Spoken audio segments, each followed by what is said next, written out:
కవిత గానం చేయాల్సిందే కోరుతున్నాను. అందరూ 1 నిమిషం అంటే 2 నిమిషాలు 3 నిమిషాలు తీసుకుంటున్నారు, గమనించాల్సిందే కోరుతున్నాను.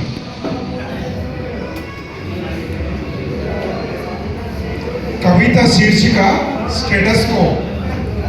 భూమి ఎవరిదుందో తెలుసుకోవడానికి ఉన్న భూములన్నీ అమ్ముకోవాల్సి వస్తుంది. అమాయకుల భూములకు రెక్కలెప్పుడు విరిగిపోయి ఉంటాయి.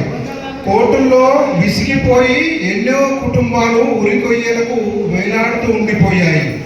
సత్యాన్ని గుర్తించడంలో ఇన్ని అసత్యాలు ఎందుకో మరి. సొంత భూమికి రక్షణ కోసం లక్షలు పెట్టి స్టేటస్ కోనో ఇంజక్షనో తెచ్చుకోవాలి. ఎందుకో తెలుసా? బలమున్న భుజాలకు భయపడి. ఎందుకో తెలుసా? బలమున్న భుజాలకు భయపడి. వాయిదాలకు తిరిగి తిరిగి ఉన్న చెప్పులు జోళ్ళన్నీ అరిగిపోయి ఆకు కన్న పంచబడ్డాయి. ఉన్న చెప్పుల జోళ్ళన్నీ అరిగిపోయి ఆకు కన్న పంచబడ్డాయి. ఆ నొసలుంది చూడు, మొక్కిన కాళ్ళకు మొక్కి మొక్కి అరిగిపోయి లొట్టగా మారిపోయి ఉంది. పంచభూతాలతో సాక్ష్యం చెప్పిద్దామంటే లంచం అడుగుతున్నాయి.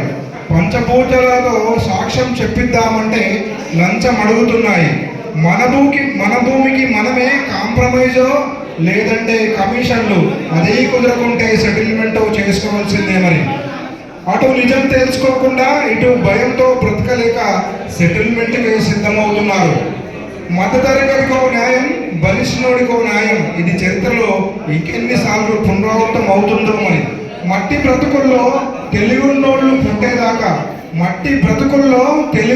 పుట్టేదాకా నల్ల కోట్లు అయ్యేదాకా అమాయకు గుండెలకు మేకులు దిగుతూనే ఉంటాయి. చీకటి తెరల వెనుక నోట్ల కట్టల భాగోతం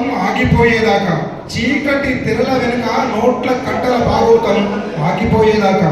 నిజాన్ని నిర్భయంగా, అబద్ధాన్ని అందంగా చెప్పే రోజుల కోసం ఎదురు చూస్తూ ఉండిపోద్దాం.